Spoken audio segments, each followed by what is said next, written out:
So we're really excited about a big event that we have, a hiring event that we have going on in Tyler. It'll be from 10 to 3 at the Workforce Solutions in Tyler. And we've got challenges with meeting the demand for the folks that we have to transport. So it's actually an industry challenge that we have in transit, but you know, we're really looking for a good folks we're hiring folks that are full-time, part-time, and PRN, which is as needed. So we're really open to the different scheduling and things of that nature. We have a great pension plan that we provide to our staff members here at East Texas Council of Governments.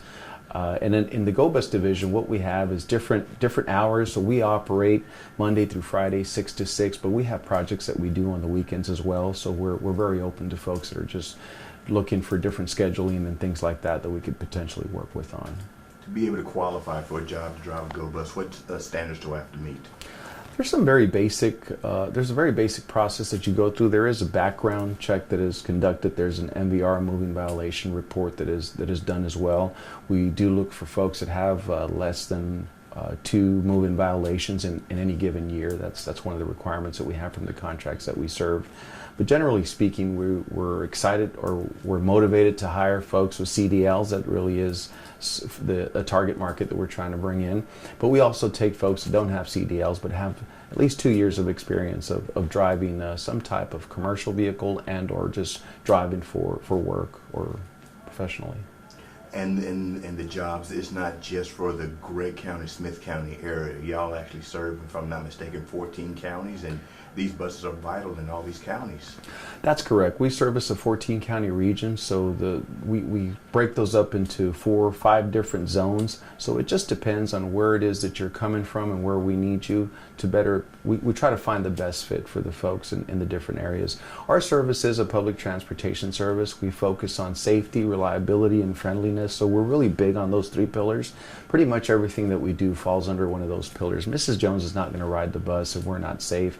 She's certainly not going to ride it if we're not on time, and most definitely not going to ride it if we're not friendly. So we really target a customer service representative aspect of the job. It's not just a driver. You really are that lifeline for Mrs. Jones. We really are big on giving folks access to transit mobility, while allowing them to maintain their independence. So that's really something that's big for us as GoBus. Along those lines, we really look for drivers that are excited to be a part of the community, because we are public servants in so many ways. We are a public service, so ultimately as we provide that transportation, we're really looking to target folks that are friendly, that are on time in terms of performing the services, and ultimately providing it in a friendly way. What makes GoBus so different or unique from, say, a city transit?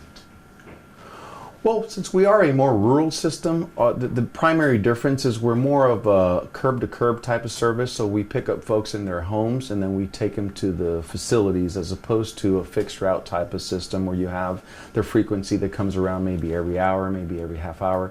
In our case, most of our service is targeted around a demand response service. So essentially, Mrs. Jones will call and request her appointment to be picked up at her home certain time and then dropped off at a certain time, and the same thing for the return trip home. We have different agreements with different organizations. We do different projects in the region, so some of those are a little bit more of a fixed type of service, but again, just depending on the project. For the most part, the core of the service is a demand response service. Essentially, you dial in, you request the service, and we go to your home and pick you up and take you to your destination. Without being able to have the GoBus and have your drivers like you need, what would people be without y'all?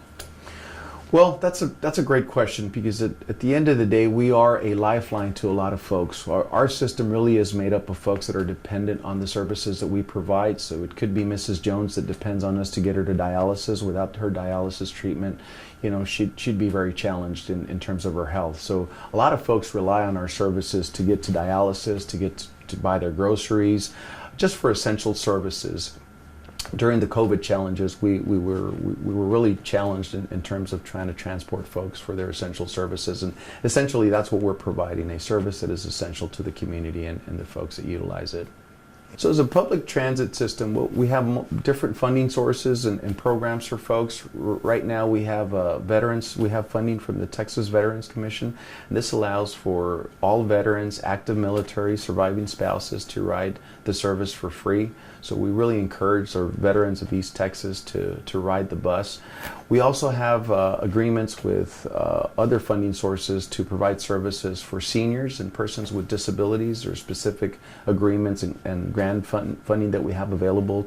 So those folks will ride for free. But we really are anybody's and everybody's bus. Anybody can ride the bus, and we encourage folks to ride the bus. It's the frequency, the service that we provide. Again, it's a $2 one-way trip, so you can pretty much get anywhere in the region for a $2 fee. That's a one-way fee, and $2 to get back. But like I said, we have different programs to service different folks, and we're really big on seniors, persons with disabilities, and our veterans in East Texas. And with that trip, do you have to call like a 24 hours in advance to set up your appointment for riding? We encourage folks to call in advance. There are times when we understand that you may not have that level of notice, so we do provide a small amount of trips on same day, but we certainly encourage folks to call 24 or 48 hours in advance. That's very helpful for the scheduling purposes.